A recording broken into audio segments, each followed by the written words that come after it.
Show starts now. Welcome to the Ryback Show. I am your host, the big guy Ryback. Happy Saturday, ladies and gentlemen. We are live here on Ryback TV, on YouTube, home of the Ryback Show. We are live on X Spaces, where you guys can call in at Ryback on X Spaces and be a part of this show, the People's Podcast, the Ryback Show. We are live on TikTok at Ryback, guys. Over 30,000 views on last week's show alone on the live edition of it on TikTok. Thank you to each and every one of you tuning in, guys, to the Ryback Show. We are available on all podcast platforms, guys. iTunes reviews are greatly appreciated. If you've got a moment to swing on over to iTunes, leave a review. 5 stars preferably. The big guy, me, says thank you. Thank you. Appreciate it very much, you guys. With that, this show is brought to you by Feed Me More Nutrition, my premium supplement line, sweetened with stevia and monk fruit. No harmful artificial sweeteners or colors. For men and women, 13 different products, guys. All Ryback merch, workout accessories, ball caps, drinkware, and the best supplements on the planet. FeedMeMore.com. Save 20% on your orders. Discount code YouTube20 or TikTok 20X. You don't get your own account. You're not special enough on that. But TikTok 20, YouTube 20.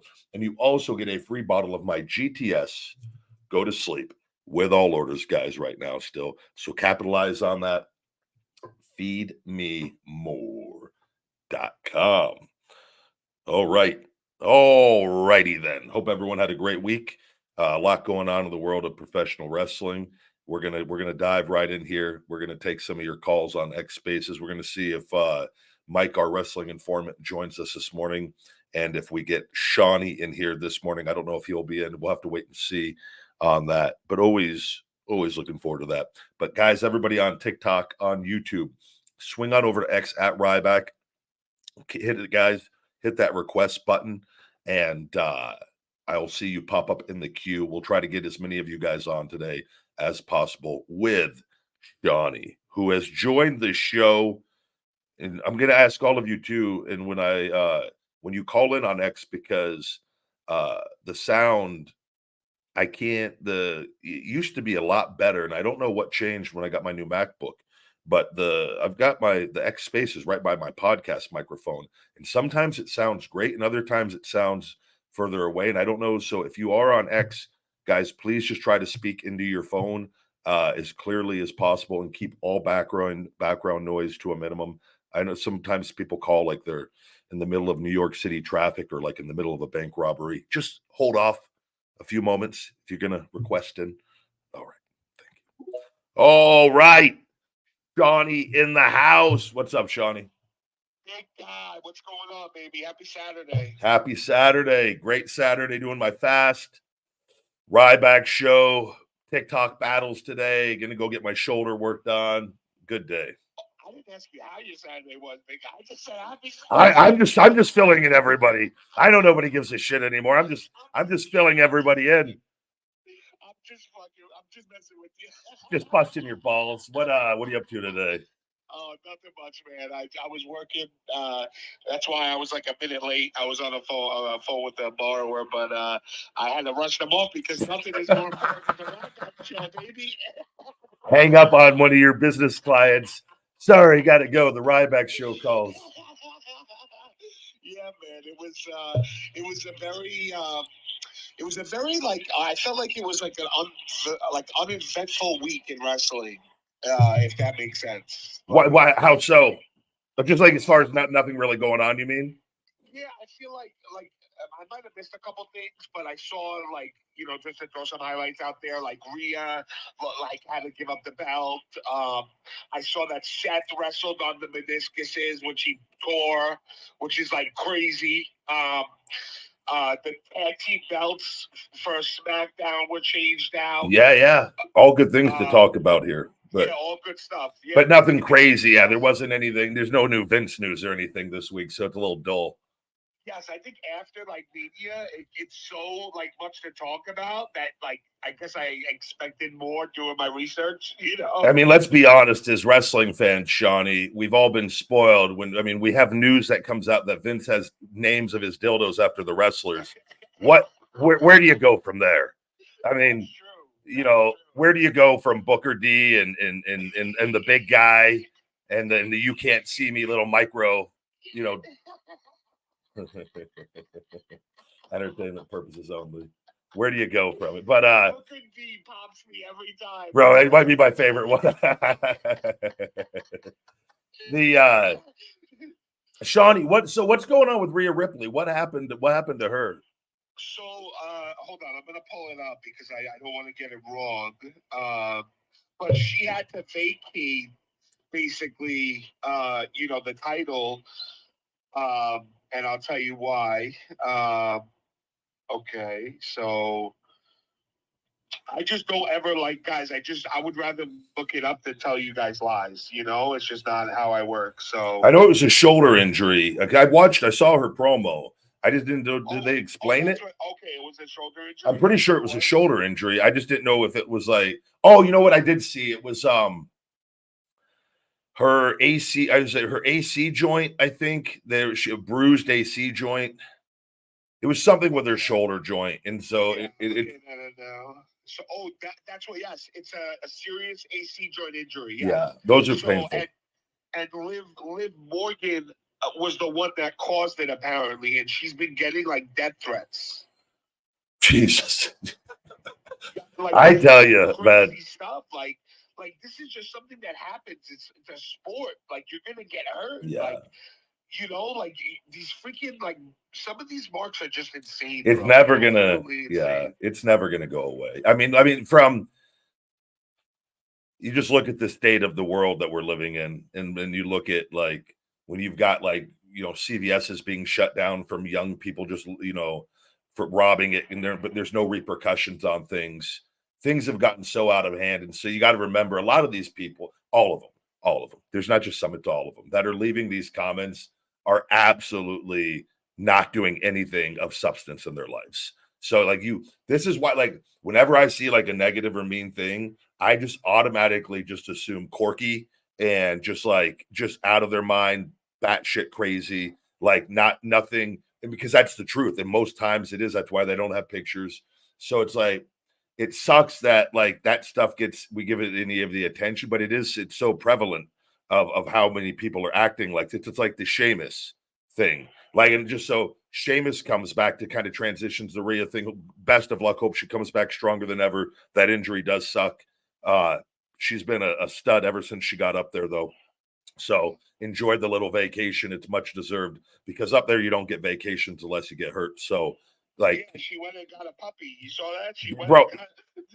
If that doesn't tell you that the talent need love on the road, Sheamus, when Sheamus was injured, he got 50 dogs. People don't realize the emptiness that the WWE superstar. That's why too. We can go off on so many directions on why they allowed before they used to frown upon dating the divas, and then they realized everybody's just cheating on their or you know what I mean? It's just it's not or single, it's just not a good life. You can't have a real true life, home life. And so it's they allow the in dating, so at least you can kind of have some sort of relationship on the road of and for some people it works, others it fizzles out after a year or 2 or 3 with it. But best of luck to Rhea. It's because congratulations on the vacation. Yeah, she's married to Brian Myers' twin, Buddy Murphy, right? Yeah. I think was it Buddy or what was it? Yeah, I think it was Buddy Matthews, Buddy Murphy. Who was the other one? It was he looks like Kurt Hawkins. They're like brothers. Well, he's Buddy Matthews is way more jacked than Kurt. Oh yeah. Buddy, they're like twins, like Arnold and DeVito. If you're gonna I'll tell that to Kurt's face. He knows Kurt's not the biggest gym buff in the world. That's what I call him. I'm like, hey buddy. Yeah, the brother. But Buddy got the Arnold genetics, and Hawkins got the DeVito for sure. Kurt, I'm sure, is going to be thrilled to hear that. He don't care. He's not listening. Yeah, he's he doesn't even listen to his own podcast. No, yeah, he's with the family having some Krispy Kremes right now. He's Looking at the latest 50 figures they're coming out with. Good job. He's done great.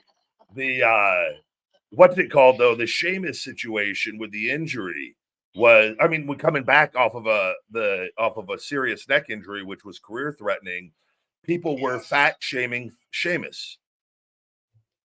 Oh, I saw. Yes, that was it. Yes, good job, big guy. So I saw that somebody actually went out of their way and photoshopped Yes. him to look like he was actually fat. But yes, he has gained a little weight, but he's not fat, guys. Not even close. He's literally jacked. Like it's crazy that this is why everybody listening, whoever's listening out there, not everything on the internet is true, and I know that's surprising to hear. but I read it or saw it. Is real. Yeah, so they had to Photoshop. One, they Photoshopped the image of prior when he was really lean. They Photoshopped his shoulders and waist smaller on that one and made him look even like to then make the difference even greater.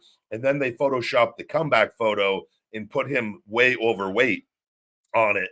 And then people were reacting to that, which a lot of people don't even see the show. One, Sheamus is always the way he came out.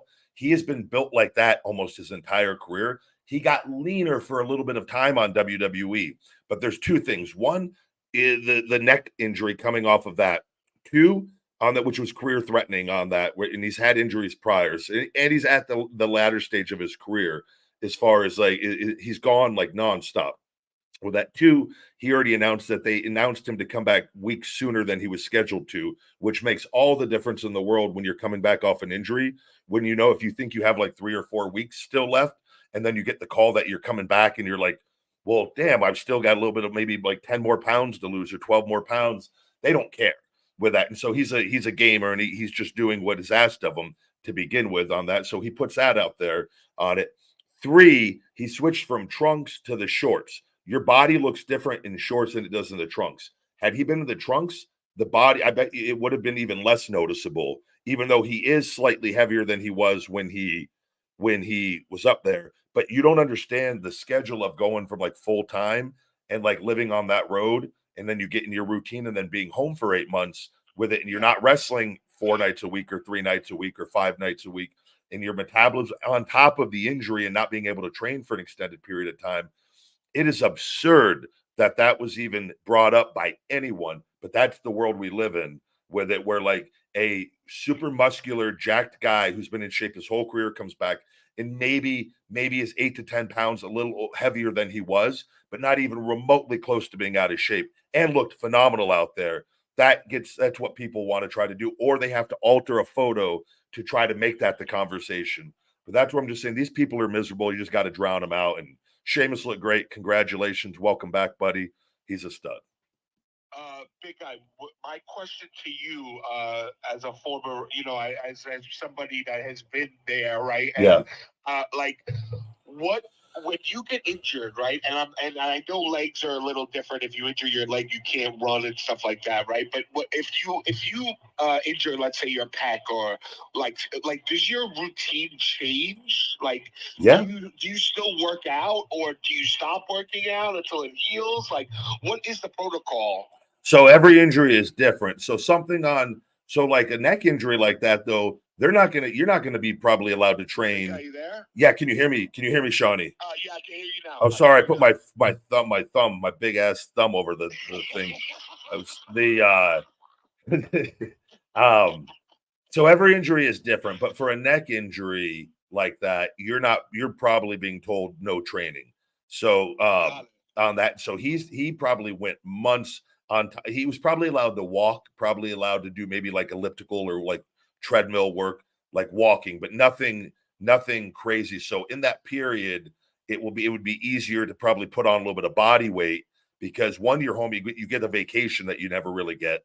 So like you're gonna relax a little bit on that. Two, you're out for an extended period of time, maybe forever. So like there's a period in your head, even though he remains positive, I'm gonna come back. He's like, you kind of shut down for a little bit if you can. And not necessarily, I never go all the way. Any of my injuries, I do insane cardio. I'll just lose a little bit of muscle. I keep my body fat almost the same on any injury that I've had because I do the cardio. Or if I can't do cardio for a while, I keep my diet super clean and I eat a little bit less so that like I'll just lose a little bit of muscle and I gain that back really quickly, and I keep the body fat because I hate having to lose like body fat. But everyone's different on their approach to what they have to do. Like a pec tear, you're not going to be training upper body for an extended period of time. A lot of the work that people are going to be doing is going to be, icing in rehab with that. And so you have a down period of sometimes months of not doing much. And then it's very light.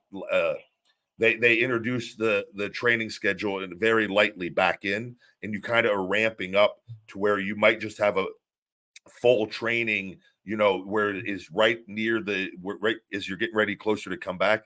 And WWE is really like a lot. They really, when they get you cleared, they want to get you back. Like, I mean, they put you right back on the road. And I could tell you guys, when I had my two core muscle tears, the only time I really missed any time up there was like, I don't know if it was like 7 weeks or something, but I wrestled for 7 months with 2 strained groins, and then it tore my abs off on each side, right above my deal. Oh my God, bro! That, you want to talk about altering your life? I couldn't do any extracurricular activities, if you know what I mean. When you cough and stuff like that, bro, everything affected it.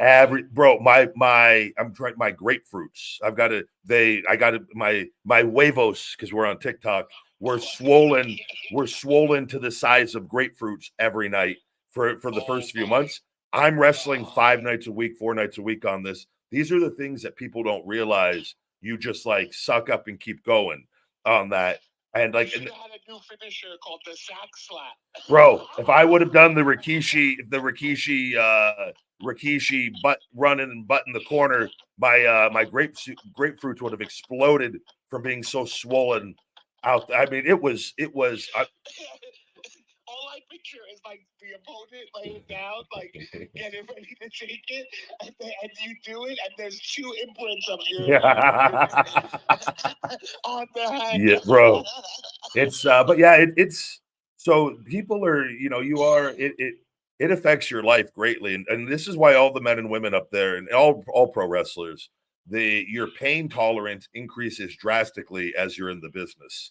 My pain tolerance went from a 5 to a 10 by the time I was, at the end of when everything with my injuries, because you just get used to living in pain with it, and everybody has different pains usually every day or every week with it. So it's just a lot of there's so many great fans that do respect and love the talent and appreciate. For sure. But it sucks. A lot of them aren't the loud ones on social media. And that's why X, and I think these things, I can't spend too much time on there and looking at any of that, because it just seems like the negative is the. Oh, it's all negative, bro. It's not even worth doing. Like, if you're not one of the baby faces that people like, then just get it. Like, don't even look. Even those people, you guys don't have no idea. Everybody, I see so much hate for Cody all the time, on how boring he is. Like, people, every direction. There's a group of people, right? And for sure. So it's just. It is what it is. You just gotta. That's why being a celebrity or famous, you got to have thick skin, but you don't waste your time on it in the sense of they're not worth. You're never going to change their mind, and even if you do, there's a factory line of others. It's like it's a reflection of a mindset, and I've always said this. Like, fans that are good fans typically have a healthier mindset, and fans that are negative marks, as we call them, they have a very unhealthy mindset, and it's a reflection of their lives on how they fan. Does that make sense? How they feel about themselves, and how happy they are within their own life. And that those are the ones, And then when the fans are negative and hateful and constantly attacking, they typically have very poor, and I would say 100% of the time, have very poor real lives. So what's that saying? Hurt people hurt people.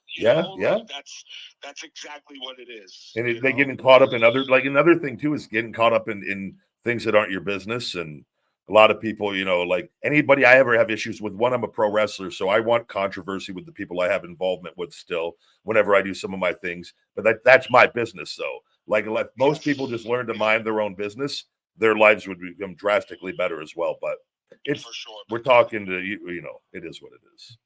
I agree. How I saw Autumn said she slipped out for lunch and tried to call us. Do you want to maybe take her call first, or? Let me see here. Yeah, we'll get Autumn on today. I want to get I like taking new calls. Everybody, one question, please, today as well. Too, before we hop into this, I do want to mention real quick, Shawnee. Sorry, Big. I didn't mean to rush into the calls. I just saw her comment and I just. No. I wanted the Jinder. Did Jinder quit WWE or get? Oh, so Jinder that's Mahal? what I have on my list. So, like, apparently, a lot of people, Zia Ali. Hold on, I'll tell you. I had the list. Jinder, Veer, Sangha, and Zia Ali were released yesterday with a couple of other people. Oh, I didn't know all of them were released. That's what I heard.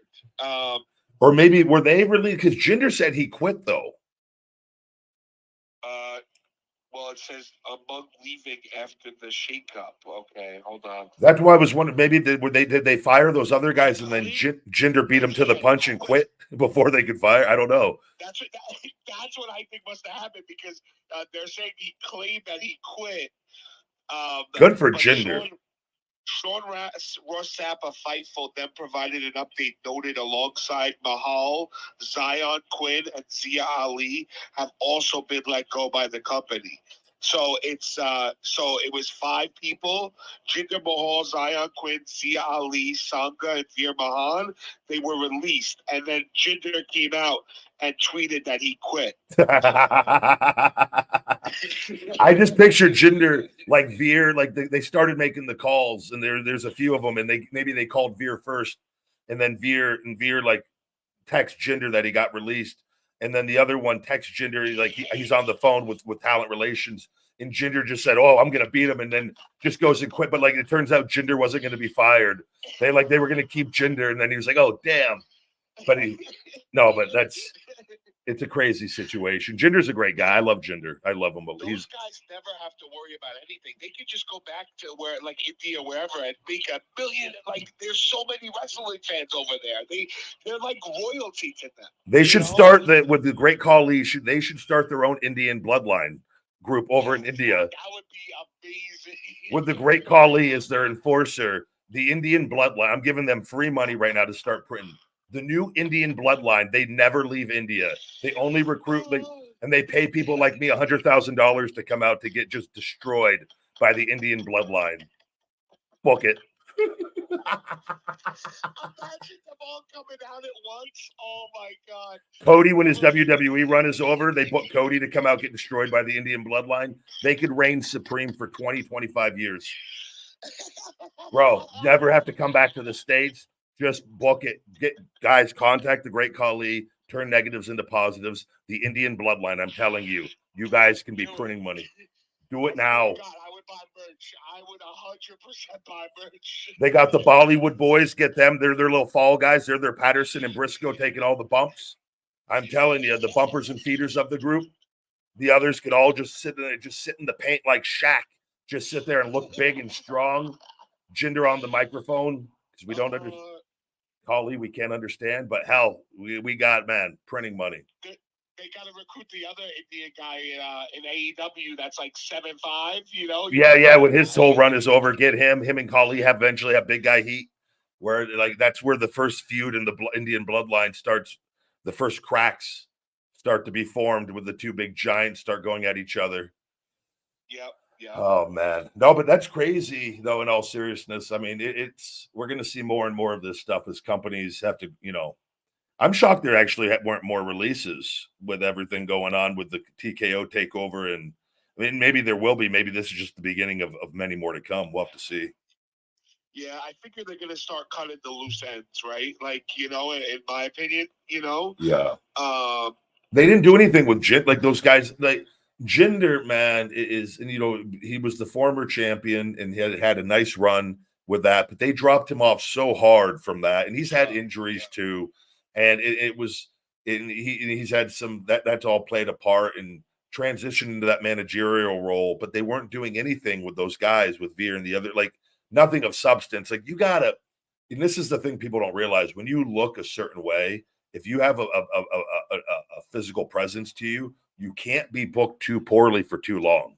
It is the nail in the coffin with it, and like that's in WWE, like you got to be. That's why I'm grateful. Like even as messed up as everything I had was, I was always used and protected pretty well, despite not being protected at times. I was always heavily involved and always figured in, and like, but I was able to go. I could perform like that. You got to be able to you got to be able to wrestle with it some too. people can't step up to that Yeah, level, right? yeah, and so it's not where things kind of can fall apart a little bit. So but man, they're all great, man, and they deserve. For sure, yeah. So. I mean, I can't imagine how hard just to get there is, right? Like for most people, it's a journey just to get there, and then you got to start your journey to become great once you're there.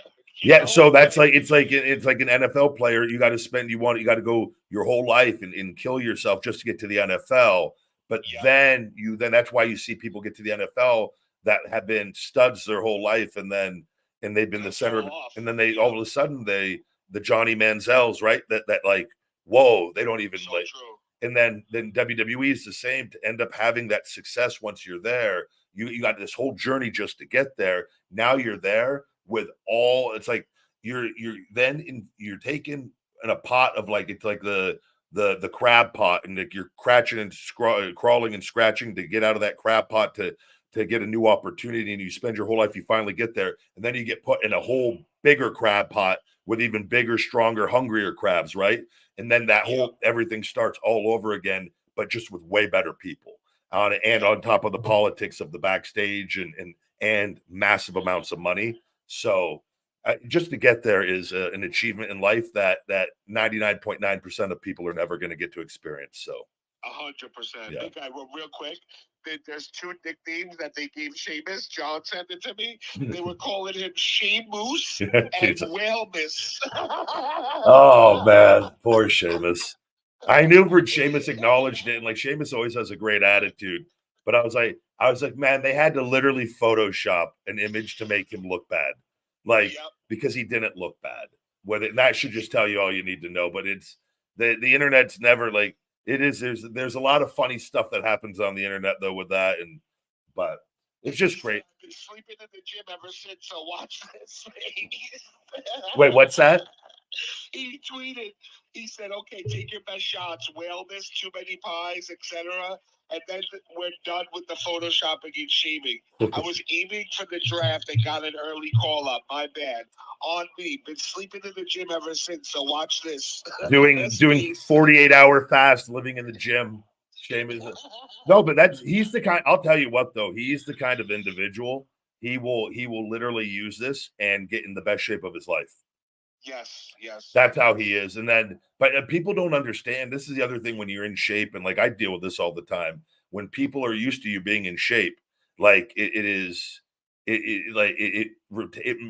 takes so much effort daily with it. And like it's like we use the term body guy, but once people like know you as a body guy, it's really hard to like for them to see you as anything different, right?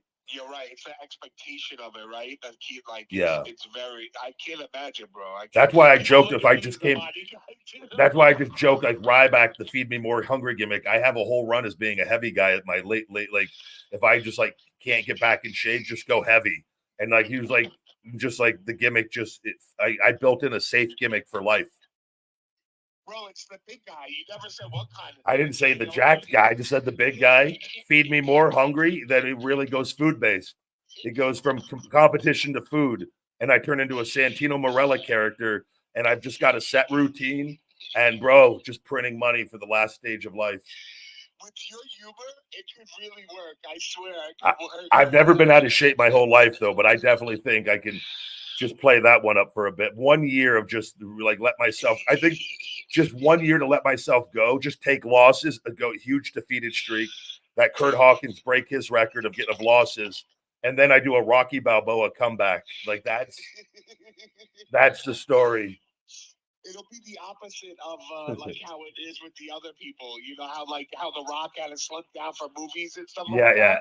Like you will have to gain up. I have to let myself go. I have to just be I just have to be like one of the marks.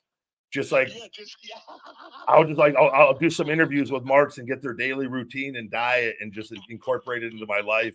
Okay, no gym, no trying, get really negative, eat processed foods, and then just show up in a singlet that doesn't fit. You're gonna have to have a talk with Mark for life, I think. Oh man. All right, let's see what's going on here. Let me I want to take some we got some new callers in here today, guys. I always like trying to get new people on as well. Let's do it. Let's try Disciple of God. Remember, guys, no background noise. Speak into your speaker. Autumn, we're going to get you on as well. And one question, guys, if you can. Welcome to the Ryback Show. What's going on? What's happening, Ryback? Not much. How you doing, buddy? Nothing much, man. Man, why? Man, what should be for WWE, man? Why you go with I be wanting to ask you, man, why you go with Paul Heyman like that when he got inducted, man? Like, what's going on with this? Hold on, let me, Shawnee. Can you translate the Ebonics to English for me, Shawnee? Yeah, he sounds like a pimp. I thought he was a pimp. You on the street right now, brother? You talking about Oswald Cobblepot, aka Walrus?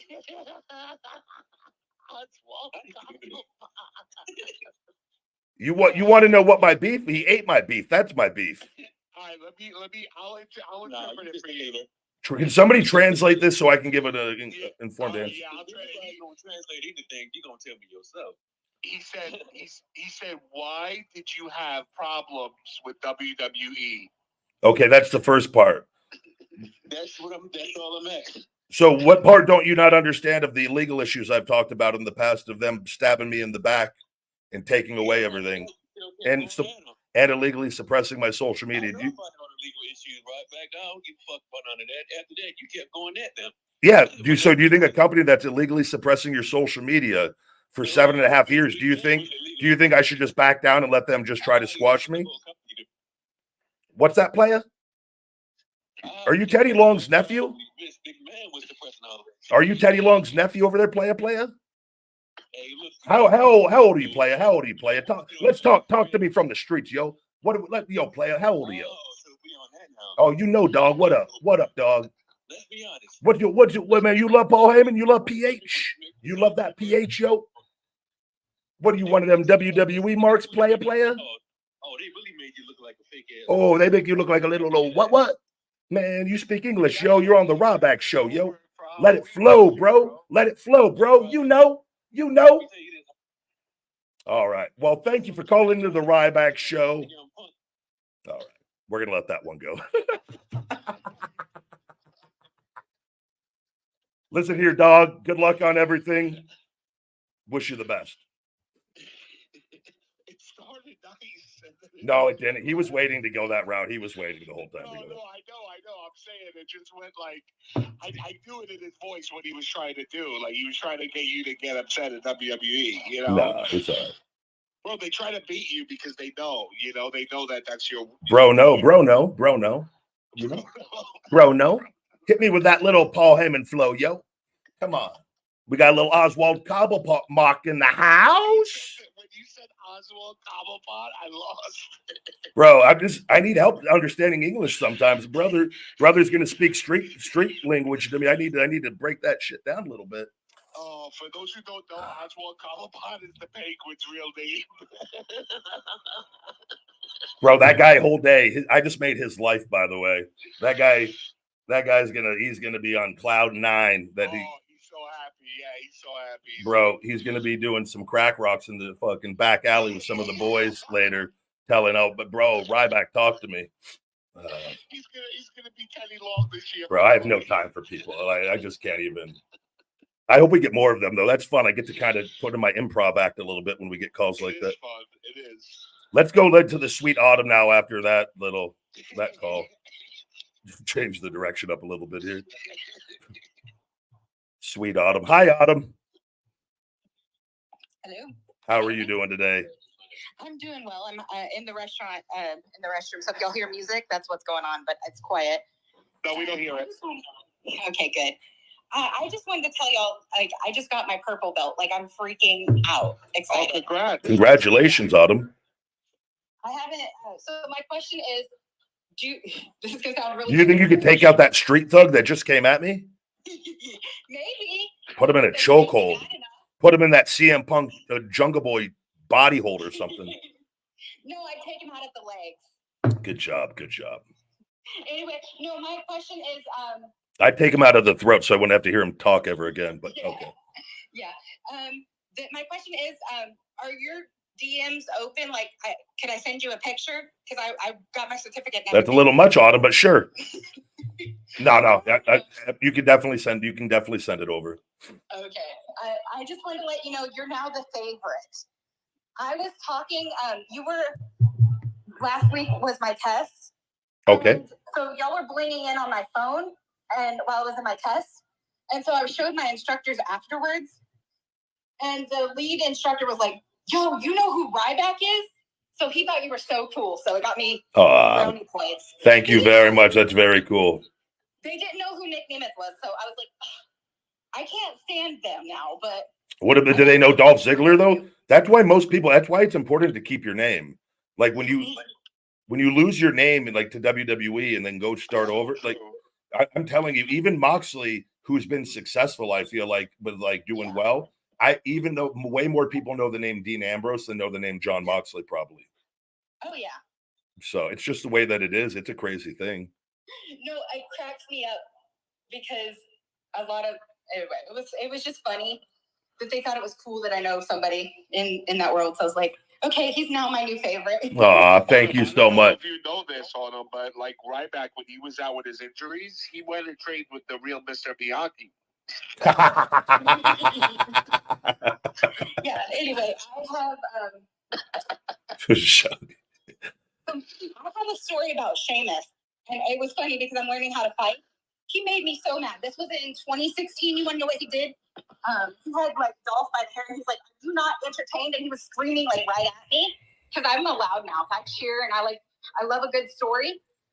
And I was like, "That's not nice." I came up with some better trash talk, and now I know how to give some swift kicks. Oh, nice! You gotta go see him again, and then they gotta make it happen again. Attack his body this time. Get him where it hurts. Attack his body. That's where he's more sensitive now. Tell him, Sheamus, I know you came back exactly 17 and a half pounds heavier than you were when you left. Just something really specific and see if it gets to him.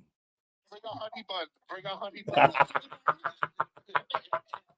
Have a box of donuts at ringside and just say, "Here, Sheamus."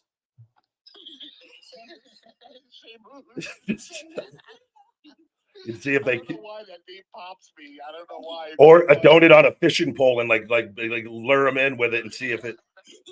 Actually, my mom did the graphic arts for y'all's picture that said pumpkin and spice. Oh, I saw that. Nice. You guys. I couldn't stop laughing at that. Yeah. Well, for the longest time, only Shawnee had a name, and then she's like, "Oh, well, Ryback needs a name too," so she called him Spice. I'm Spice for when I go off on the hood rats, the hood thugs over here calling in. Man, I never had anybody. I never had no black turn on Ryback, but man, it just happened today. Bro, I was down. The people love Ryback down to the hood. That man, he was one of the, I ain't ever met one of them hood marks yet.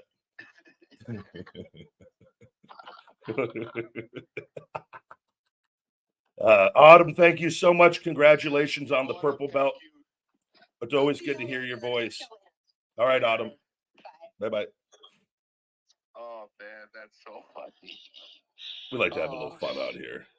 I saw that picture of the mom meme, and I couldn't say it was a picture of me and you, and then like leaves in the back.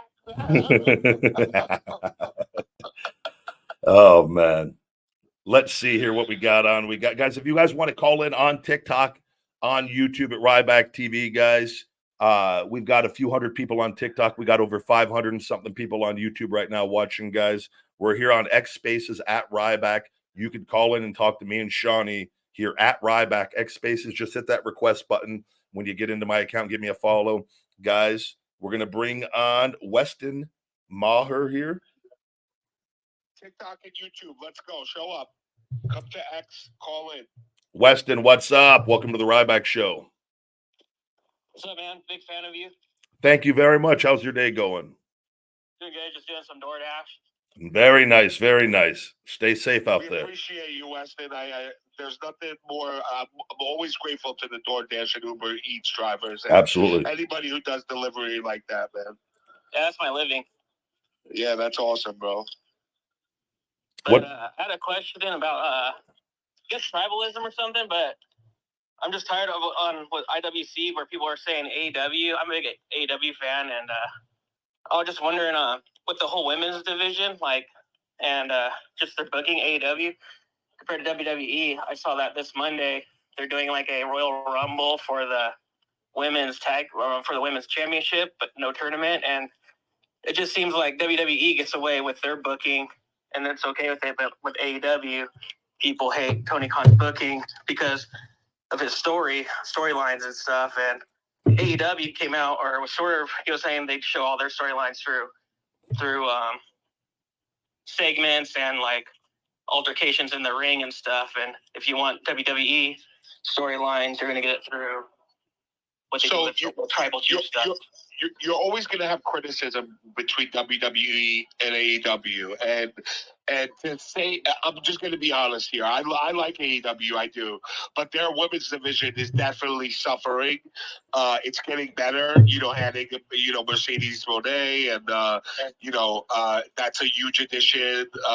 Soraya was a big addition, but I've seen the women's matches in person, and I was not impressed at all. And I think that it's fair for them to say that their women's division is not up to par, especially losing Jade, I feel, was a big hit. And you see Jade now, and like they're actually making something of her. But I don't think that, obviously both of them aren't, they're going to get criticism either way. Yeah. But just from what I see as a fan, I would rather watch a women's match in WWE than AEW right now. I just like AEW more because it's more hard hitting. I've been to a couple shows, and I don't know, just she's doing like the same exact stuff that she's been doing in AEW. I just prefer AEW more. There's definitely a difference. So there is a WWE style to wrestling. I prefer the WWE style to wrestling in the storytelling. I love because I've worked it and I know what it takes to succeed at it. And that doesn't you still like they're working, these people over there working more days per week, so they have to adjust their style a little bit outside of pay-per-views and whatnot, where you could turn it up and do a little more. I do think WWE production wise is second to none. And I've been a part of that machine since I was a kid. We're very young. AEW is very new, and they're going to continue to improve. I hope to God they continue to improve the production.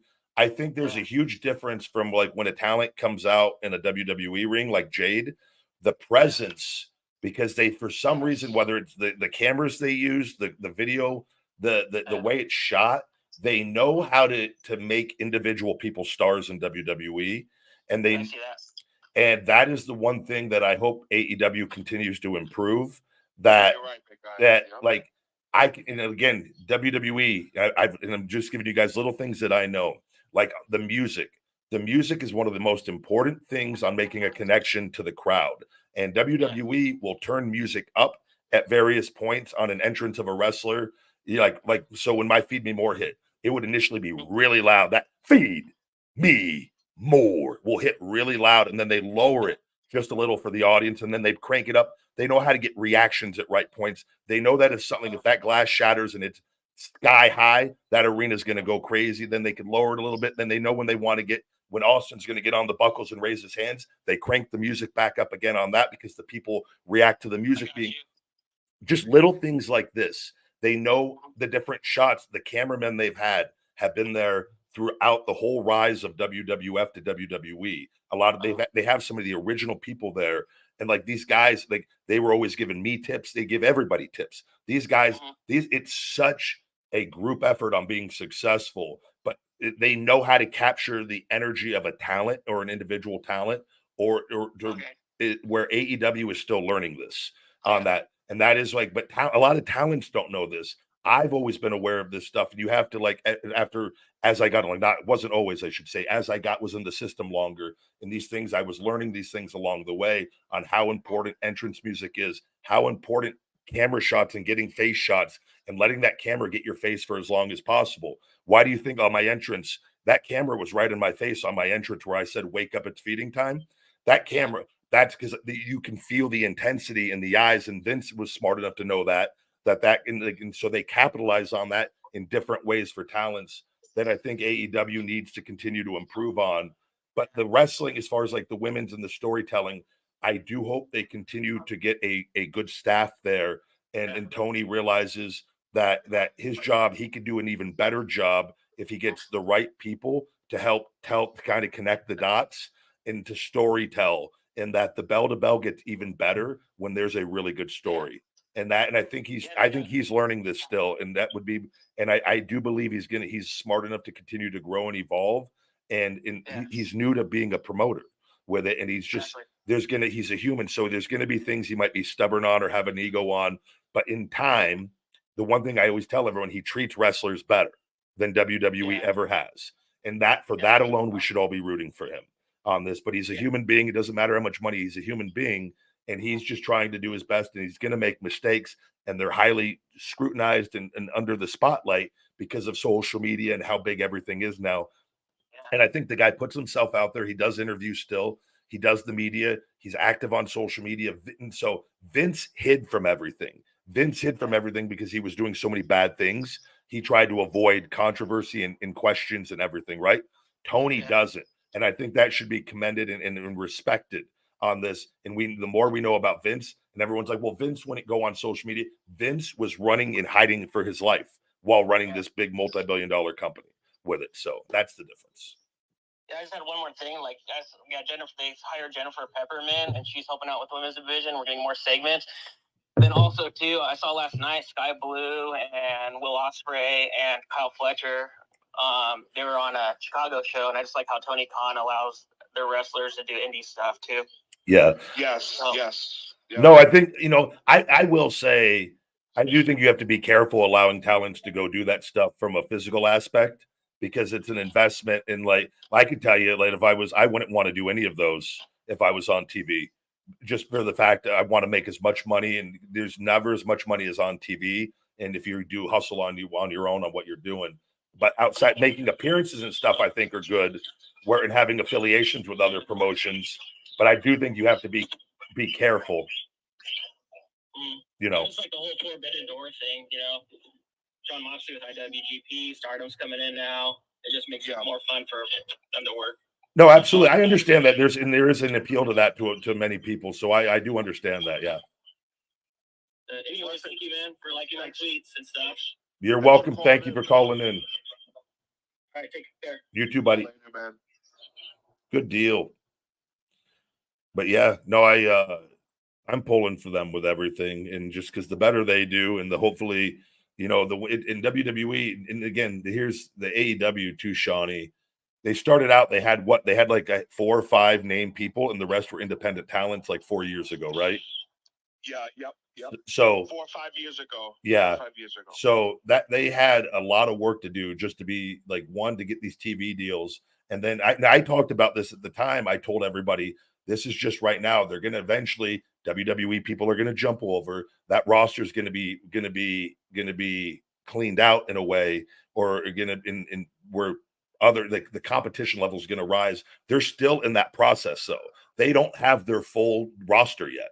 Like they are still trying to find that balance of like names and creating their own names, which they've done with some people with that. But like it is not easy. And there's been some things along the Wardlow thing. Like I think Wardlow could be such a bigger star right now. Had some things, but I'm not there, and I don't know the specifics with different things. But like, you don't know what happened behind this. Behind the scenes. So there's always stuff that goes on that we don't learn about till later. We're like, oh, okay, that makes a little more sense why that happened now, or So even Ethan Page, like, I don't know, big guy, if you know Ethan Page, but Ethan Page is a big collector of like figures and stuff. okay, And he's huge in the collecting community. He has a whole following on YouTube alone. And like he shared his weight loss journey and everything over the pandemic. And he has a huge following. And I feel like they never used him properly to take advantage of that following outside of the wrestling world. You yeah. know? And sometimes you have to look outside the box. And you're right; it's just a learning game. It's like, and sometimes that comes with only time, like with experience. And Tony's gaining that now. Yeah, and it's just, but like he's doing this in the social media age where everything and everybody, every fan or mark has an opinion, right? Where Yes, every very true. in there, like he just has to do only he knows what's really going on. He has the numbers, have the right people. You never like you never want to take advice from people that don't know how to live their own lives, but you take that from a business. He knows, and he's going to be smart enough to learn from certain things and go, okay, we can improve our ratings. This we can do this. We gotta get the storylines a little tighter. We gotta be a little more creative at times. And they're gonna keep fixing this stuff. Yeah. But the thing is, he loves wrestling. They've got the money to do it. They're making life way better for professional wrestlers. WWE wrestlers are making more money. WWE has adjusted certain things because AEW exists with that, right? So like Well, fans, they came in third for the most money, like in a fighting, like I think they call it like fighting sports. Like UFC came in, they made $12 billion. WWE made 6.2 billion, and then AEW was third, I believe, with like I forgot. I think it was like 2 billion or something like that. two So they're billion. doing, yeah, they're doing well. Like they're not. I Like, wonder what they. I wish we could see net revenue of what they're actually all three, because like UFC I've heard is losing money according to Mike, like or they've not losing, but like there's the cost of running these things. I want to see net revenue of like I would be curious to see is like are they breaking even? Is he making a little? That is I think Tony made 250 million like net revenue. okay. Well, if he's doing that, then that is successful with that. But you want to continue to grow that and make that bigger. And again, you're competing WWE now with TKO, which is, I mean, they are just a mega power now in the sports and entertainment industry, and we're seeing it with everything we're doing. But it's But you're right, big guy. I recently I've heard like Netflix is like that like you would never think Netflix is like underwater, right? Like I would never think that. But apparently they're in like massive debt because a lot of these shows that they make cost them so much money yes. and they're not getting that money back. But like it's like then how do you make money to pay your staff and things like that? Like how does that money Business. go So this away? is like when I've learned through business and what I've done with my business and Feed Me More Nutrition and the whole Feed Me More LLC brand. But you get loans, and so you have a certain level of revenue that like if you've got $500,000 of revenue per year, you can get approved on a big loan with a massive amount of money where they just give you a huge chunk of cash and then you got to pay that back every month. Does that make Got it. so these companies, this is all Yes, it makes sense. Yeah. all these companies have a business line of credit and big loans they're taking out or to expand or to grow where they or like they get a point where they're making so much money and then they take a loan and then they've got a certain amount of liquid cash in their portfolio, but it costs so much to expand. It's like me when I expanded my line from 3 supplements now to 13, it cost a shit ton of money with that. And I did that and I didn't use a lot of my money. I used business loans and I'd pay them off. I'd get a bigger loan. I'd get another one, pay it off, get another one, pay it That's off. what they say to do, like the smart people, yes. Like, who do finance. They say never use your own money. Never. And I learned I used when I started I used all my own money to start, and I didn't have to, but I didn't know that. And I learned, but I also did that because part of me too wanted to be held. I wanted to make sure I was like, no, if I use my own money, I know I know how hard I'm gonna work to make this work with it. But when you're doing that and like the pandemic happened, right? And there are different things and businesses go out, all of a sudden the revenue starts going down from what you're doing. So Netflix, these companies, they get so big but they're used to just say $50 million coming in a month. And I'm just all estimates. So we're just guessing. Yeah. But say while they're at their peak, they're, $100 million is a month is coming in and they expand and they get a huge business loan or they get another loan or a line of credit. with that. And then they do all this and they start all these new projects and they've got all this money going out that they do have the money for, but then their revenue starts going down. So now, and then they can actually companies can go into the negative where like they have a $5 million business loan but instead of, pulling in 50 million a month, they're only making 10 million a month. And they're now, with all their costs associated, they're losing money. Right. And then they start tapping into their liquid cash and like where they've got to find a way to like where they either got to increase prices or they have to find new ways of bringing in new revenue with it. Which we have seen, like with Netflix went up almost double. Yeah. Just in And this example. that's why they're doing so. But the bigger a company gets, the more they stand to lose. They can go out of business quicker than a small business because they could start losing massive amounts of money really quickly if something changes in their revenue along the way. Right. So, yeah. You got to keep up that momentum to pay all the high bills and yes. stuff like that, and the loans. Yes. And that's why I always look at like making money. Make money. And like you take chances at times, but you want to make money with that. And that's why I'm asking like AEW because they're expenses with that. And if they're making money, though, they can continue. But again, so say AEW, but say like he made 250 million, just say last year. And then, but say then ticket sales start kind of collapsing this year, and they just say they start having trouble selling out arenas and things, and then pay-per-view buys start going down, right? He could start losing money really quickly based off of his expenses with that. And that's where like you want to keep that momentum either very, very stagnant or increasing slowly or just on an upward trajectory as much as possible. Yep.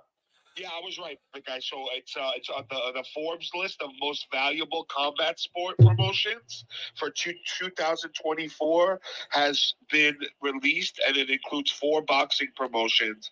But the top 3 are UFC at 11.3 billion, WWE at 6.8 billion, and AEW at 2 billion flat. At 2 billion. Yeah, 2 billion. That's Yeah. not bad. Like with how long they've been around, no. like. If they 2 billion and he's netting 250 million, that I don't know what other world that is a very, very, very. If Tony Khan was on Shark Tank, they would all be chomping at the bit to get a pit of 100%. that. I think he is netting 250 million on 2 billion. Yeah. So let's just put that into perspective of how we think about business. But oftentimes people don't. They're just looking at it and they're comparing it. I can guarantee you Impact and TNA, and I don't know different. If they were pulling in these numbers, they would still be around with that. Not to say that maybe they didn't have a year or two, and I don't know their numbers or successful periods, but they didn't maintain it. And that's going to be the thing with AEW. They're going to have to obviously maintain it and continue this. But I'm pulling for them, and I hope everyone is, because it will be better for fans and for pro wrestlers and for the pro wrestling industry that they are around. So. Yeah. And speaking of that, big guy, I just want to bring this up quick. John said this to me. So they TNA, they had that Hard to Kill pay-per-view with like a bunch of like Naomi was on it before she went back to WWE, and a couple of Jordan Grace, Moose, and they had. It is believed to be TNA had the best pay-per-view in numbers for TNA Hard to Kill. They're the best in the history of the company. Wow. It is believed to be around 66,000 total, 22,500 on TV, and streaming doubled that, which is even larger than the previous record of 55,000 to 60K. Now the promotion is cold. Because after that, Naomi left, and that you got to continue it. Yeah, you got to keep it up. Yeah. That's why it takes so many pieces for a promotion to be successful, and you've got to continuously build, and you've got to have the talent. There's so much that goes into it. So, I was going to tell you, did you see this? Because I mentioned it on my TikTok live yesterday. On there, did you see that WWE WrestleMania possibly? I think Nick Khan announced that it might be coming to Las Vegas next year. Yes, I did. So first of all, it would be genius to do that, like for 1 year, a couple of years, or like every other year or something like that. Yeah. But you cannot you cannot, I'm going to say this very loud and clear. You cannot forget about the East Coast. I don't care if it was cold on that Saturday night. Find somewhere else where maybe it's a dome or whatever, or get heaters in the stands. Do what you got to do, but you cannot abandon the East Coast just because the weather's cold. You know what I'm saying? Like there's too many wrestling fans, in my opinion, to just have it on only West Coast side. Yeah, I've wrestled. So I've wrestled because I wrestled in 29 at New York, New Jersey, and that was cold. And and it was fine, but for the talent, they had heaters around the ring, like I talked about. So from a wrestler standpoint, it doesn't really affect anything. It's more from a crowd standpoint, and I do think, obviously, I think indoors is always I personally would rather wrestle indoors, even if it like the Vegas one, it's indoor, it's a dome on that, Yeah, and it's a dome. Yeah, I get that for sure. like and so the weather is it is climate controlled, and the sound's going to be better. Even though it's massive, the sound's always going to be better where there's a roof, or rather when it's open. But I do think still running. I'm with you on that. And but like what they're doing, and I talked about it on here previously.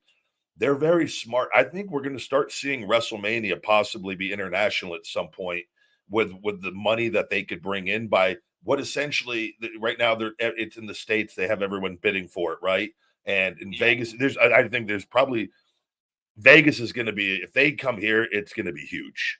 That Vegas is Super Bowl. More money than they did this year. Super Bowl was a massive success here last year. It was this past year's Super Bowl. It was in everyone. It got rave reviews from everyone. Pat McAfee, everybody involved in sports, because Vegas is an entertainment town. We're built. There's so much to do. And yeah. You have people. This is the thing, big guy, about Vegas. You have tourists there that are already there. Right, like so, you have people there already spending money. So, like that want to go buy a ticket to go do something while they're there. Exactly. So you not only have the WWE audience, but you have people that are already there that might say, "Hey, let's go check out the wrestling show." Absolutely, and so it will. And all the other events that they run with it will all sell out. It will, as they do anyways. Though the name with it. I always thought, though, I just knew it was a matter of time. They did prior when they had WrestleMania was at 9 at Caesar's Palace. I was a kid. I was supposed to go with that with my friend, and he gave my damn ticket to his uncle. Justin and Jimmy Belanger really let me down on that one. They, in all fairness, it was their tickets, but they had told me that I was going to get to go, and then their uncle wanted to go. Their uncle Todd.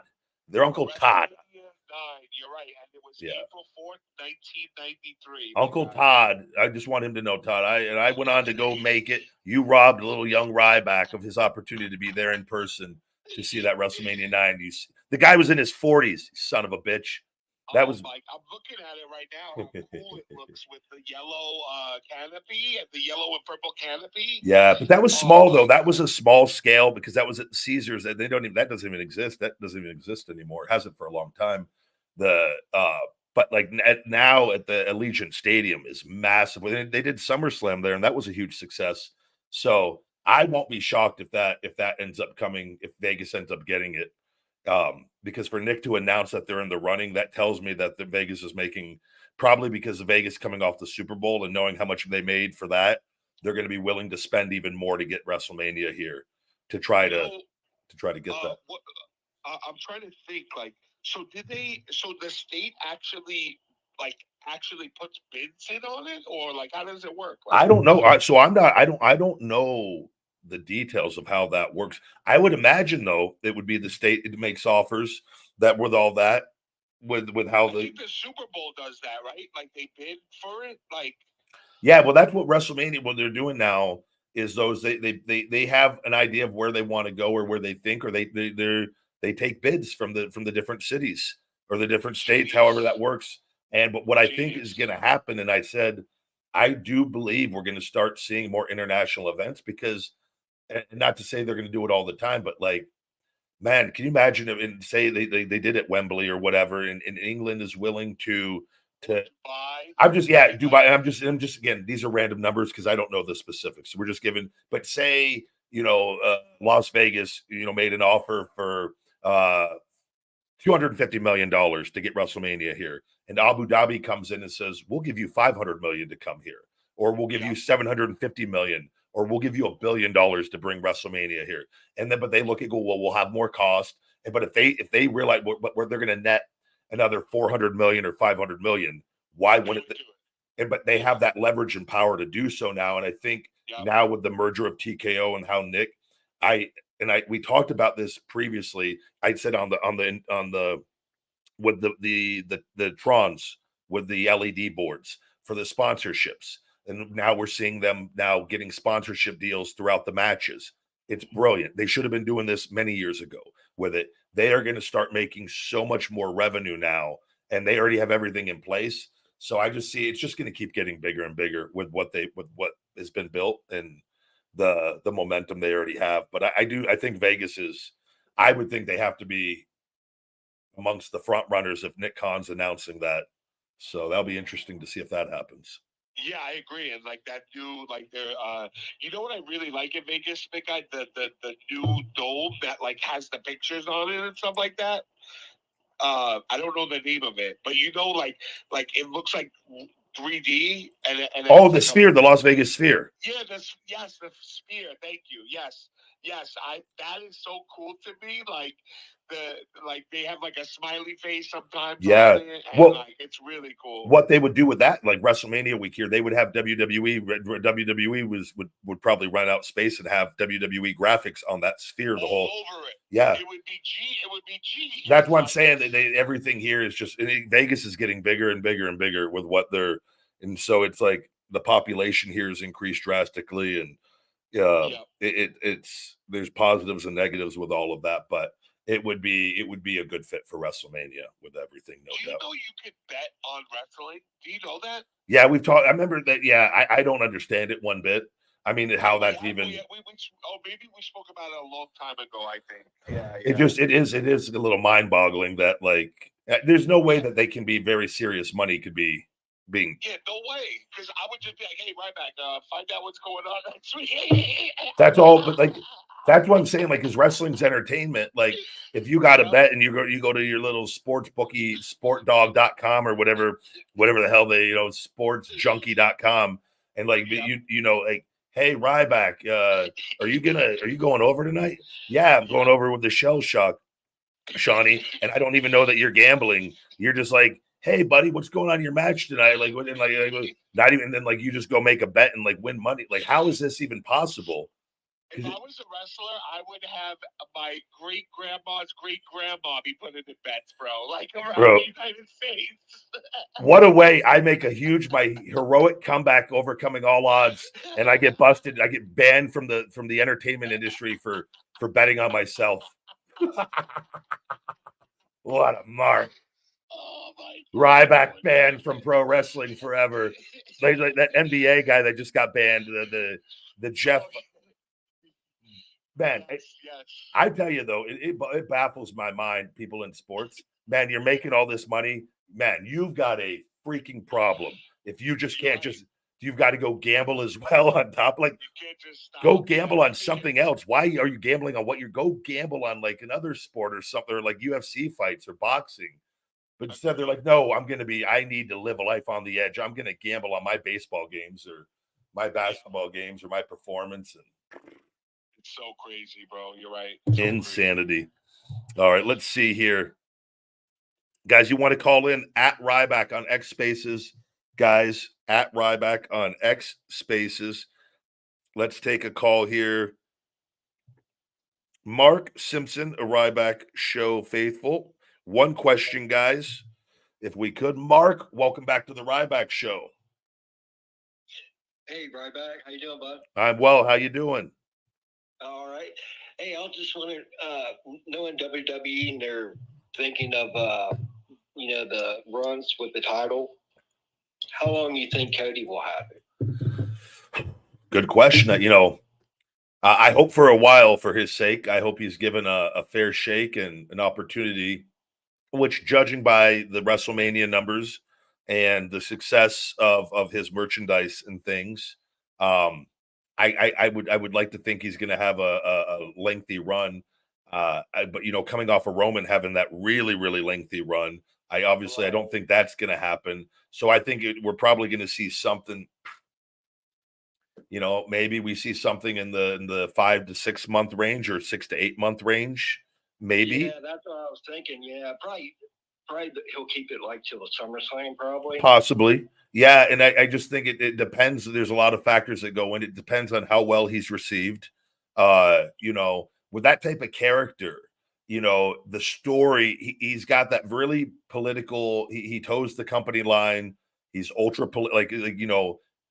baby face, says all the right things, but that can come off fake at times as well, because he's towing the company line, and that fans could turn on that really quickly. The story before was so good that the story overrode all of that. Now, if he's not involved, these storylines need to be really good. He needs people to bring it to where he has something. He is in a position of reacting, and he can only react as well as he's now. That story was so good, and all that intensity and energy was into fulfilling his father's dream. It's really hard to then beat that and to then have a better story than that right away, right? With it, to keep that energy up, like that people have that passion of that story, the conviction. So now all of a sudden we have a cold matchup with AJ Styles is now going to be the number one contender, and there's no story at all. So that but and then they have a quick turnaround time to this pay-per-view. So it's going to be, now we're just going to rely on them going out and having a good match. That's unless you need these stories of AJ Styles attacking Dustin Rhodes is brought in. I think that might be something down the line if Dustin Gold does his contract, but you need spice on the story, right? And that's where Cody's going to need in WWE. And Cody's always been very good, but if this stuff wasn't lined up, you would ideally. I'm not coming back. I'm just trying to give you guys so you guys can see how my mind works, and you need on the difference on the levels of storytelling where fans can sink their teeth into. Say the night after WrestleMania and Cody won, I came out and attacked him and left him bloody in the ring. Screw you. Everybody loved you. I left. I worked and built myself up. This company held me down, but you got everything, blah, blah, blah. Everybody thinks you're the good guy. I'm the good guy. But there's this heated story of us leaving at the same time where I had this passion and energy where I felt I was wrong. He all of a sudden now has a whole other story of where there's an actual story there, right? With that, but there's no story yet with age. And this is, I'm just trying to give you an example. This isn't happening. But with it, you gotta submit this, big guy. I think I would like this.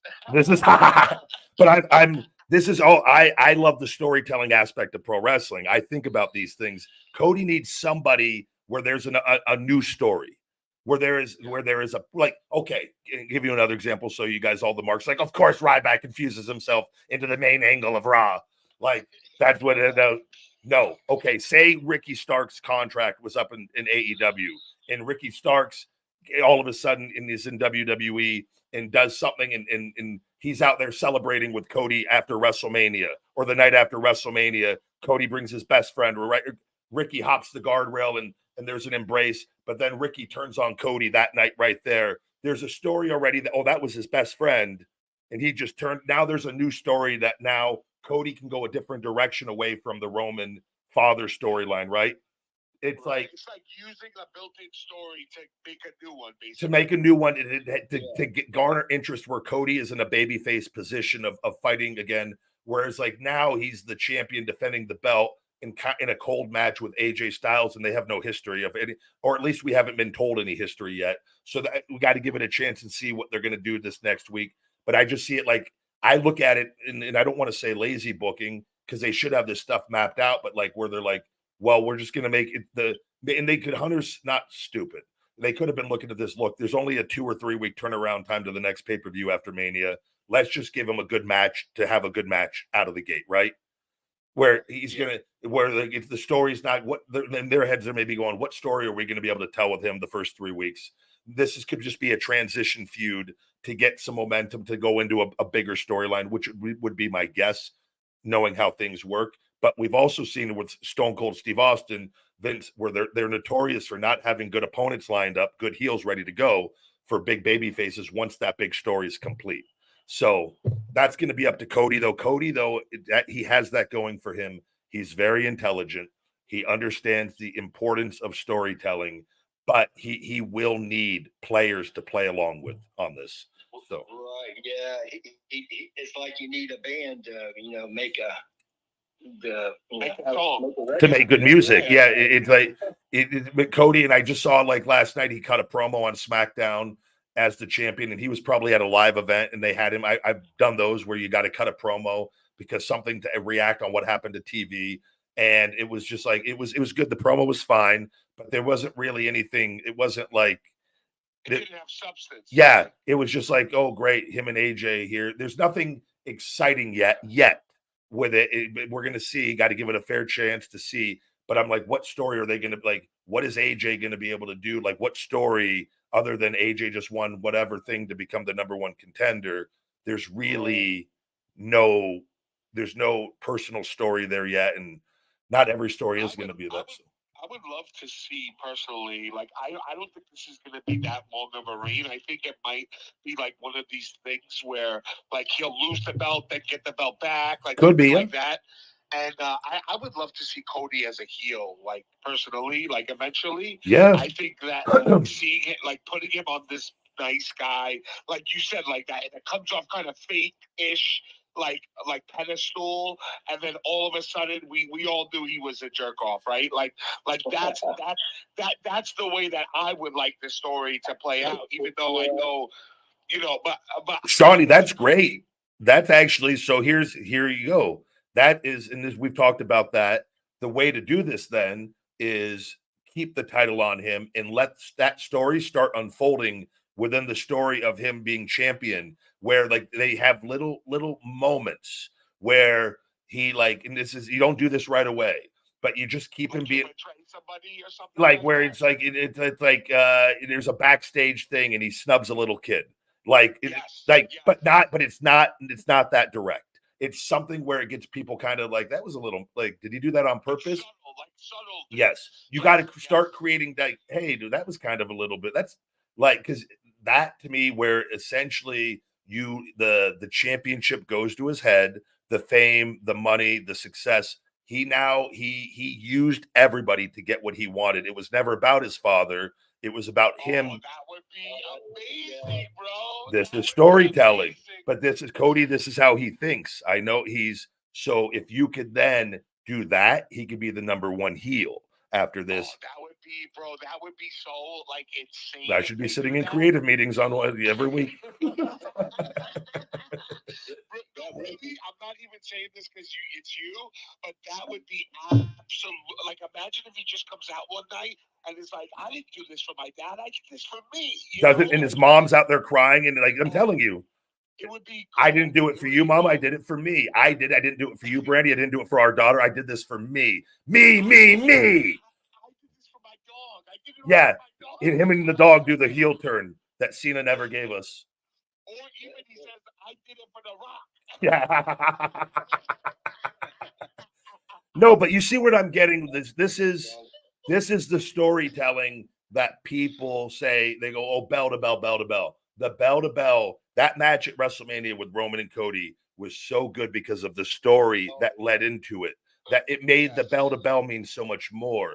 That if Cody and Roman had no story, or Cody and AJ just go out there and had that a match at WrestleMania with no story, you can't get as involved emotionally as a fan if you don't have. So this is what I think what people want, like with AEW, and Cody did it with his brother. They had Cody brought emotion and passion into his angles, whether they were always the best or not. He always brought emotion and passion. He's very intelligent, and WWE always knows how to capitalize on this. I guarantee you that thought he's probably already thought this through, and him and Hunter, and like if they're gonna, I think though that would be the long play for the next year to eventually, like you do him, have him as the clean cut babyface champion, see if the people slowly start turning on him, and they ride out the merch sales as long as you can, everything being great, and then subtly start putting pieces in there and let that story start unfolding.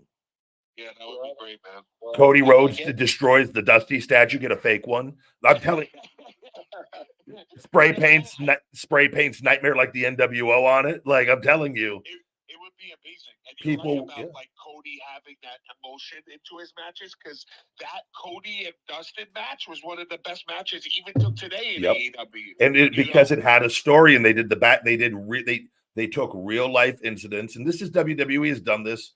When you can take real life incident and turn it into a work, there's no better storyline. And this is, people may hate to hear it again. What do you think would happen if CM Punk is back and did something in my music kit, and I came back to do something with CM Punk? I'm just saying there's a built-in storyline that people, right? There would be insane interest right alone just because of the real life history. That's, you got it. Now, if you could take that in pro wrestling, I am a big fan of that. I'm a big fan of not being friends with it, too good of buddies and go, but you can go work with anyone and go make money, go tell stories. But the more real life stuff you could bring in, the Cody stuff, if he were to do what we just talked about, why would it be so good? Because it's real, right? It blurs the line so much. And it's just like that. That's where real pro wrestling thrives. And Cody knows that. Yeah, Matthew, a listener, he just messaged me. He said, Shawnee, AJ, and Cody were both Bullet Club members once. Then maybe that could be their storyline.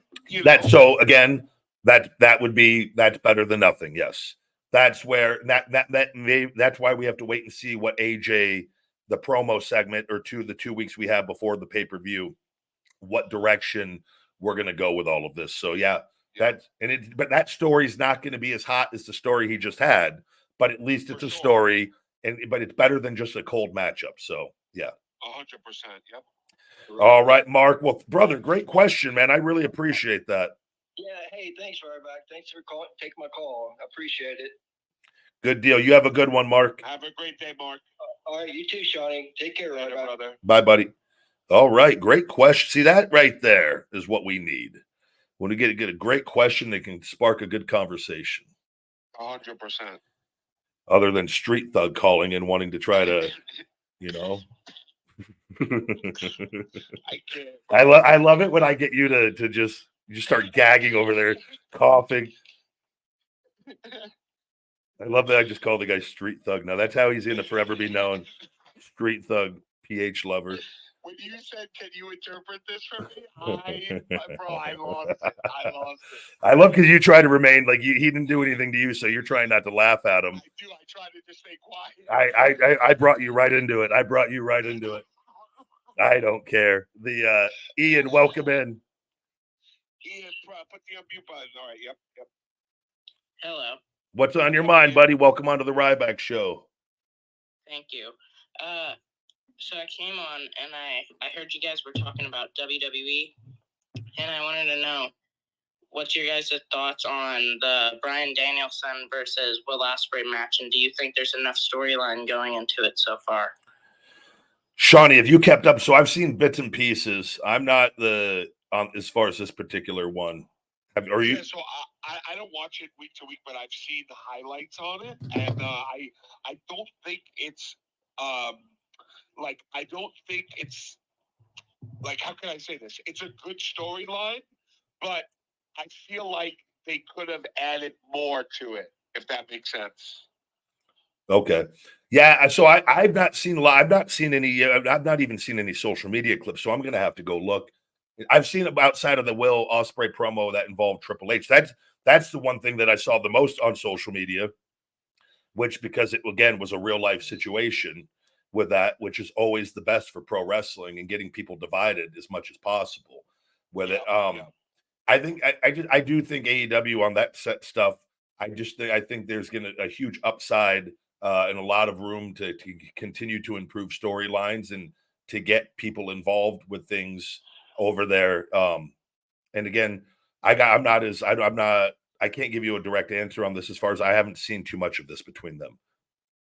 I need more. Yeah, no doubt will be an absolutely insane great match. And hopefully Daniel doesn't get hurt on it and stays healthy and with it. But it's not there's no Daniel Bryan versus the Authority, right? Again, there was a huge storyline of the company holding him down kind of, and the fans getting on his side. That is the kind of energy that I like. That's the kind of difference of when WWE or the Roman Cody storyline, there's just so much energy behind it. I think that they could definitely keep improving on the energy behind the storylines. And the only way to do that is to tell the stories consistently on TV, get the social media play and the shares and get the attention. And oftentimes to do that, you've got to do some controversial things, or you've got to pull in some decent ratings and get those things going on social media to get outside buzz even further past outside the people that love the bell to bell, where this is going to be a great match. That portion of there's not as much as I love that portion too. Pro wrestling is so much bigger than just that, and you really need, it's like, if Will Ospreay was to broken into Daniel Bryan's home and attack his mother, something. I'm just giving you random like things of like a personal thing where it got really good video plays and highlights and it pulled in a good rating where people were buzzing, like, or it was something controversial with it online. That could add more buzz to the great match feel, the great match that the energy that's going to deliver on. That's the kind of thing that you need to be a little louder on the creative end on certain things. Other than the wrestler that went into the home and Brian Pillman. Nothing like that, but yeah, it's like I make my big return to WrestleMania in Las Vegas, but backstage they show footage first of me going to Stanford and attacking Vince McMahon first, and getting Vince's approval that I could return with a weapon, and then the music hits and I come back. We tell it's so stupid, but like, you need just stupid controversial things, or like where you can get people like to argue online with each other. Like, no, that was stupid. They know that. Like, it's like the CM Punk footage. It was great because people on both sides of the fence start arguing and go to bat for it. It gets emotion involved, right? Yeah. So there needs to be more emotion involved. This is a hot take, big guy, but Daniel Bryan has never excited me. Like, I know he's a great technical wrestler, but I don't find him exciting as a wrestler, and that's just my take. You know? I feel like his promos are like I don't know. He just doesn't do it for me, and that's okay. Like, not everybody's for everybody. I know 1,000% what you're saying, and me knowing him and working with him. So I thought his most entertaining work was with him and Kane when they were the Team Hell No. See, I didn't watch that. You need to look up Team Hell No. It was that was really when his personality. So Daniel Bryan is very entertaining backstage, but oftentimes that didn't translate onto TV, like, because his personality, he didn't really show his full personality. Where that when he was with Kane, that capitalized and captured the Daniel Bryan kind of his little bully personality that he is in real life, like kind of how he's joked about, like that brought out a lot of personality in him with how he really acted in real life. And it was wild. It was massively successful, that whole run with Kane. And I got to be very involved with that. And then even the Yes stuff, there was stuff, but that whole stuff kind of all transpired off of the run with Kane with that. When he's on his own though, and he loves wrestling so much and he loves the grappling with it, he can be boring at times, in the sense of boring in the sense of his love of wrestling could override the entertainment aspect, even though he's very, very aware of that. And he learned that with WWE. And I witnessed that transformation, and with the Miz, and where him realizing, oh man, entertainment is huge on this. But I think with AEW, I think he could sometimes go back to the, very wrestling based with it. And again, that's his preference. But I do think he needs, like, just for lack of a better, that Vince Russo or somebody there for also with the entertainment, and for somebody to help bring out the entertainment side with him. And you can't always have, but like, it's good to have creative. If there are some other creative things, like, we know WWE is messed up as things are. These people though, they always know when they need a certain thing, when something's lacking because these people have all been working there and knew, like, somebody will speak up and go, this needs this week. And like, they very rarely are ever wrong on it, because they do this week to week and they know. Whereas AEW, they've got new people. They don't have that experience all the way. They've got certain pieces there, but they don't have people that have been doing this for 30 years where they go, exactly, we are missing this week. We need to crank this up to go. Like, that's going to take time. It's going to take time. Yep. So Yep. it's not the talent. It shouldn't say it's not the talent, because someone like Cody knew enough about storytelling to infuse good story. You just need talent to understand how important storytelling is. And for that, like, I think there needs to be a shift in, look, bell to bell is important, but bell to bell is way better with a story. And I think if they could really start really like, what stories can we go out here and tell really good, and get that conversation backstage with in with Tony and the right people, what stories can we go consistently tell week to week and make money with? Then that, I'm telling you, and they've got Pat there. Pat's creative. Pat knows enough. Pat Buck. They could have success, man. They can. So Yeah, and I like Vince Russo. I know a lot of people don't, but I like Vince. When Vince Russo I do once too. said on his pod, I know you do. I've actually watched a couple of interviews that you were on with him, and I loved it. But Thank you. I say that Vince Russo once explained it the best that I ever heard it explained. He said the reason why people love the Attitude Era so much is because everybody on the card had a storyline, and it's so true. Like think about even like a Crash Holly, right? Like even a Crash Holly, who's a mid Carter at best, had a storyline, right? For like so you knew everybody, you knew their story, and you followed it week to week, so it made you tune in. Yes. And it kept your attention throughout the show. You weren't just waiting for one good segment with a story or filler, like cold filler matches. You had backstage segments intertwined with matches. Now, again, you could say, well, the wrestling, the quality of the wrestling matches, because that was a different period. A lot of guys, they weren't planning things out. Drugs were involved. Still, things were a little more wild back then with it. So where guys punches and kicks are going on at a much higher rate with that. And like it was, but like if you can incorporate that style of programming of giving people stories, backstage segments intertwined with matches, and delivering, like, just have a good balance of overall character development and bell to bell matches, to give everybody a little bit of something, where you're going to have, on a 3 hour show or a 2 hour show, you're going to give them two really quality bell to bell matches every week. And like, they got to figure this out, what the pattern is going to be. But maybe it's kicking a show off with a huge bell to bell great match, and finishing the show with a huge bell to bell great match with a story involved at the end, and fill in the gap in between of lesser matches and storytelling on top of it. Like, I don't know, something to have a balance where people are coming away, everybody's getting a fix of what they like, because everybody has a little different, 100%. rather than just saying we're going to go heavy on bell to bell the whole thing and we're going to neglect or a story. Like, if you can have a good balance, and Vince and WWE in that system, Vince was creative. Vince brought the creative, and he's respected by all the top people back then because he was very good at the creative with that. Yeah. But you need that structure of when to put the creative in with the bell to bell and the storytelling. It's not just, there's so much that goes into running a successful wrestling program. It's so true. It And is. not everything's gonna hit. Yeah. Not everything's gonna be like. Bro, I went back and watched like Raw from like '97. Like I watched like 20 weeks of it. Yeah. And I'm like, oh my god, like some of this was really bad. Like, Absolutely.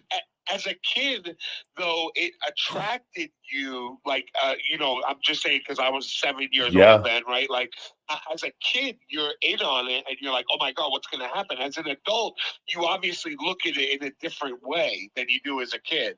So, but I loved it, man. I loved that and I never really thought about it. That was what is wrong with today's wrestling, is that some of these guys don't have any storyline to go off of. Yeah. They just get thrown into a match, into a mini feud, and it means absolutely nothing. And again, and there's two things I'm going to bring up. So one, and we've talked about this before on here, and this is another important thing. Kids watch wrestling differently than adults. Your kid mind is much different than an adult mind.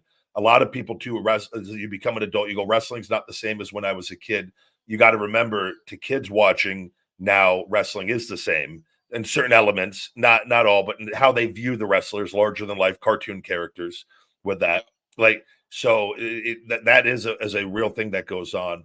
But like, there, to your point, like on the character development and just like it's like Miro, right? Like when Miro showed up in AEW, but when he was debuted as Rusev in WWE, and he was the Bulgarian brute, and he had the accent with Lana, and they were like, and it was like they had that Russian aura with everything, and in the real life conflict of Russia and the United States, kind of like it was just like a built-in like, oh, we hate this guy. Like we're not. When Miro showed up in AEW and he kind of starting over, but he's coming off of the Rusev thing, but then he's just Miro the video gamer.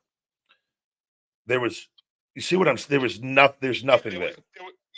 There's no. There's but you need somebody in a position there to go.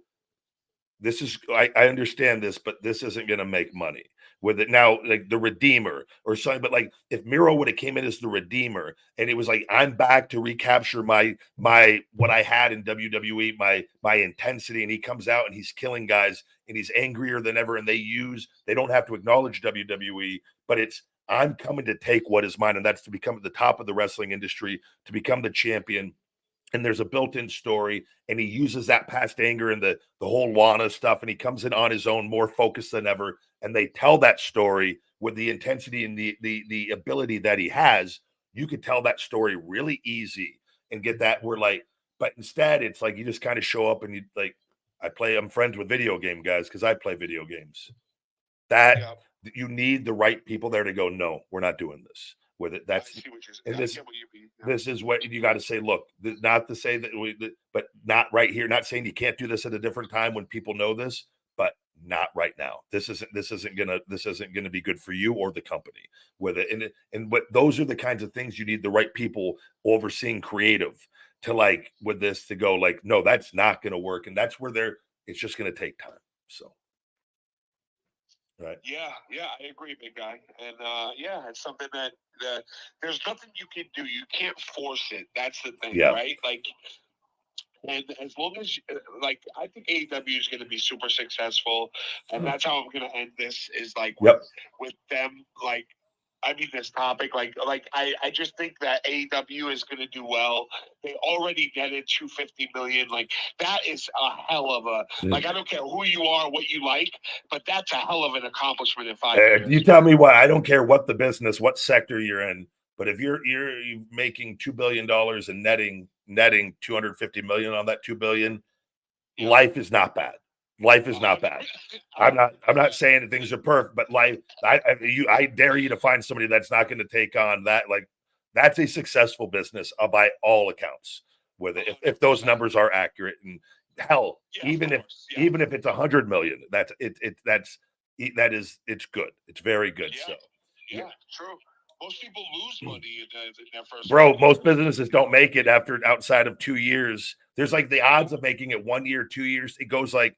It's insane that like a business, it's just like the odds of making it 5 are almost unheard of for almost like, it's like people don't understand, like, which they've already, it's gonna be all right. So I'm pulling for them, and I hope everybody is. And we just got to keep the attention on good people, good fans.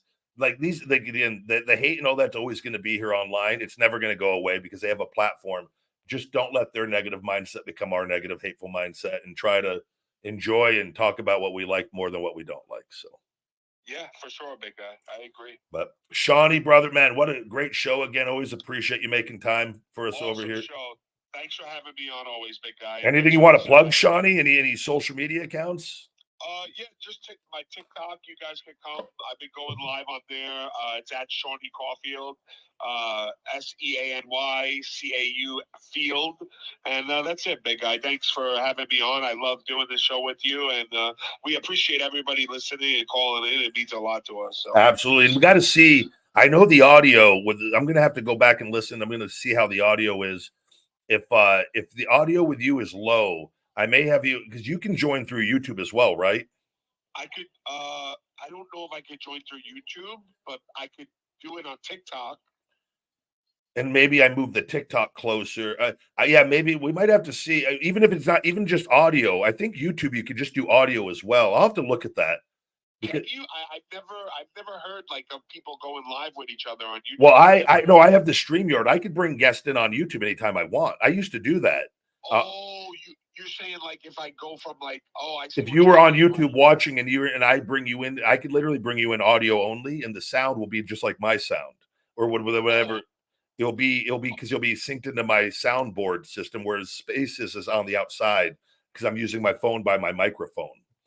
Got it. Let me know whatever you think is best. Just let me know, and I'll do it that way. I'll check it out and see. But our sound always used to be great before I got this new MacBook, so I got to go back and listen and see how it comes in on the audio and everything. But yeah, I've noticed sometimes it's really good, and sometimes it sounds a little bit far away. yeah, and it's not just with you; it's with Mike. It's happened with others, and I go, when did that start happening? Because it's right by the speaker, and nothing has changed. So yes. But- Yes. Maybe it's I think that MacBook has these things with the speakers that probably like cuts the outside noise. it might be. It So might be. maybe that's it. It could be it. Thank you again, big guy. I hope you have a great Saturday. I'll see you on live later. You too, Shawnee. Thank you, buddy. Later. Shawnee, guys. Out. Let me get to guys to wrap up this week's show. We got some super chats on YouTube. I always appreciate you guys with the super chats. Ryback fan. Why did it release Jinder, bro? They hindered, as he's got a close-up picture of me on the I don't know the details of that, man. He's had a great run in WWE. He got to play the role of WWE champion that not everybody gets to do. And he made it, man. He's done very well for himself. And he's always been a great guy. I've always gotten along with him. I got to work with him quite a bit in my first run when I was in WWE. He was one of my initial programs on the roster up there. We even have a 2-pack together with the WWE cameras. Me and Jinder Mahal 2-pack on there. So nothing but love and respect for him, and hopefully he's gonna be better than ever. Captain Solo, thank you for the super chat. Says, hey, big guy, if you and CM Punk were working in the same wrestling promotion, do you think you guys could work past the bad heat between you guys? Again, I think I have a great ability to separate real life and work with all of that. And that is what pro wrestling needs more of, quite frankly. You need storylines built off of real life issues where guys can still go out there and work. Now, do I trust that individual? He's done so many shady different things, and there would have to be a lot, like the guy's a chronic liar on things. I don't care if he likes me. I can tell you I don't like him. I don't like what he stands for.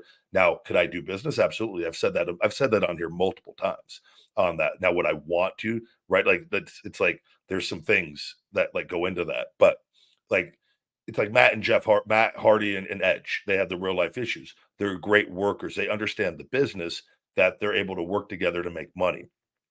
That's where you don't need people being best friends in wrestling, because it hurts the product when you do that. You need people. It's like UFC. You have fighters that like Conor McGregor and Khabib, right?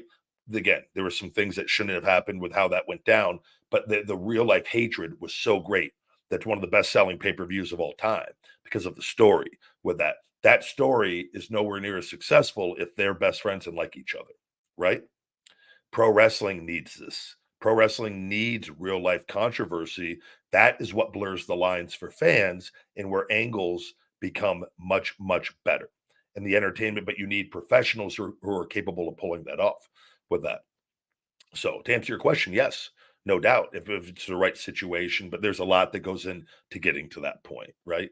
With it, but you got to have the mindset of pro wrestling is a work, and you are a worker with that, and you are able to take to shut that off, real life things, to go out for the betterment of the product and for the storylines. That, and I've always, if you guys don't know, I am a storyline. I train, I love pro wrestling. I love the intensity and the physicality, but I was always brought in, what captured me as a kid, on top of the incredible physiques and the intensity, was the entertainment factor, the storytelling. And wrestling needs that to be successful. It does. You can do it better than UFC, but a lot of times when guys become too buddy, promos get too safe. What the best promos and the things are when people can take real shots at each other, where you go, I know this is entertainment, but that part right there, he meant with it. When somebody takes a shot at CM Punk and on the failed UFC career, and he has to say, "Oh, that's the lowest hanging fruit." Yeah, dumbass. It's your fault for providing that low-hanging fruit. That you need that.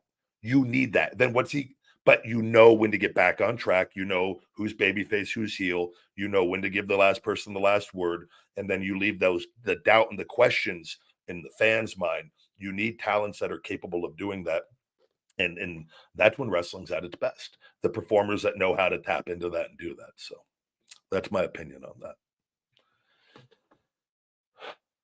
All right, guys. With that, we're going to wrap up this week's show. An hour and 45 minutes. I have to go walk the dogs. I'm doing my 24-hour fast till 4 something today, and then we're going to go on TikTok at Ryback, guys. I'm going to be battling on here. Thank you to everybody watching the show on TikTok, by the way. 23,000 views right now. Greatly appreciate all of you for the love and support watching on TikTok. Over here, we have over 800 people on YouTube. Everybody on X Spaces. Every week, 9 a.m. Pacific time, we go live on here. The more of you guys that come over to X and follow me on X, call in on X Spaces at Ryback, guys. Turn notifications on. X is not distributing my content out on this, and I've got 1.35 million followers. So I got to rely on YouTube and TikTok, guys, to get you guys to come over to call in. You probably aren't going to be notified that I'm even live, but every 9 a.m., every Saturday morning Pacific time, guys, we are live on the Ryback Show. Come join me. Guys, Mark with the great question today, question of the day. I want to bring more of you guys on. We want to get good people. Street Thug, as much as whatever, all in good laughs, good entertainment. But I like that somebody likes that calls in. It's fun. It provides some entertainment. So allows me to act and react a little bit. So no hard feelings, Street Thug. Hope you're hanging and banging and rocking and shell shocking out there. Stay safe, homie, for life.